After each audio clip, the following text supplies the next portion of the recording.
my gosh. No, you are not being clickbaited. You see the title, you see the thumbnail of this video, and you may be questioning if I'm telling the truth. There's no way that Horikoshi could end the series in 1 year. But in fact, in the Jump Festa 2022, towards the end of the My Hero Academia panel, there was a message from Horikoshi, and he confirmed that My Hero Academia will be fulfilled at its last goal in about a year, making it so that My Hero Academia is going to effectively end potentially in the last quarter of 2022, or maybe even the first quarter of 2023. Guys, I am flabbergasted. So much so that I used the word flabbergasted without even knowing if I used it in the right way. Like, who the freak says guys, I cannot believe that My Hero Academia is actually going to end. I've been trying to hold my bearing and just not believe that My Hero Academia is going to end, because this series is so special to me. It's something that will forever be near and dear to my heart. Something that I started to talk about through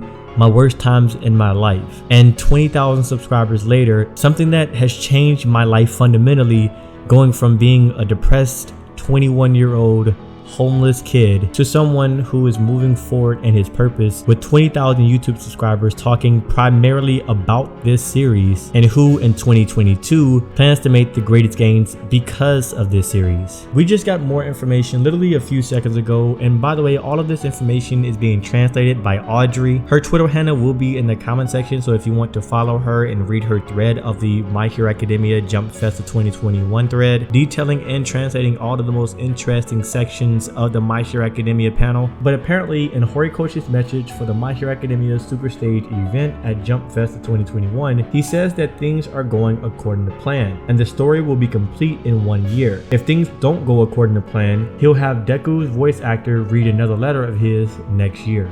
LOL. And apparently Horikoshi also says, in regards to My Hero Academia's final act, Horikoshi said in his message at Jump Festa 2021 that Bakugo will have a huge role to play, and he hopes that those who love and hate Bakugo will enjoy it. The more I read, honestly, the sadder it gets. And as I say that, we get more information from the My Hero Academia panel. Horikoshi mentions that Deku wants to save people, but the biggest wall he must overcome is if he can save Shigaraki. Will Deku's will to save overpower Shigaraki's desire for destruction? Which one will win in the end? What will happen? Oh, the questions. For some reason, in reading that, it brought a level of bliss to my body. A feeling that is more so happy for Horikoshi, in that he created a series that he wanted to create, and he's effectively ending the series in the way that he wants to end it. Oftentimes, I always go back to the first volume of My Hero Academia and read the letter that Horikoshi wrote on the first page of the first volume, in which he quite literally doubted his ability to have a successful series, and only promised everyone that he will make a series that he enjoys, even if it doesn't last long. He mentions that it might be selfish of him to try to serialize another series, but making it to something that he would like. But he also mentioned that he hopes other people likes it as well. This also reminds me of an interview that was inside of the booklet that we received from the My Hero Academia World Heroes Mission pamphlet, where in that booklet there was an interview of the old editors of Horikoshi, and one of Horikoshi's previous editors said that he made sure that as often as he could, he told Horikoshi that essentially he was good enough, that his art was magnificent, that his story was great, and that he was good enough. He said something along the lines that Horikoshi didn't really view his story as good as people perceived it, thinking that his art wasn't as good, thinking that his story wasn't as good, and thinking that he wasn't as good. Now, of course, I'm paraphrasing, so these are not verbatim statements, but I do believe that these types of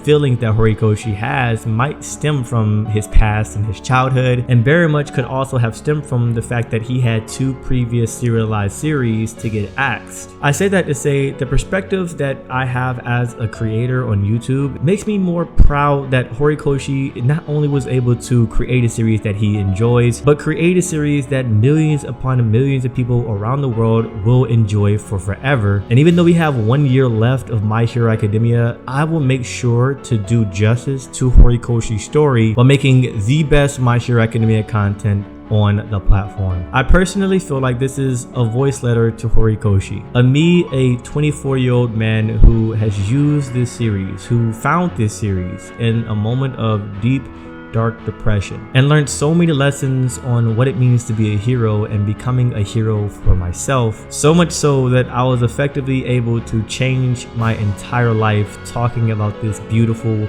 magnificent, and awesome series online. It is both a blessing and a privilege for me to both consume and talk about this series, being able to monetize my thoughts about this series that Horikoshi has created. And I want to genuinely and humbly thank Horikoshi for everything he's done, even though he has zero idea who I am. I love Horikoshi, I love My Hero Academia, and I love you.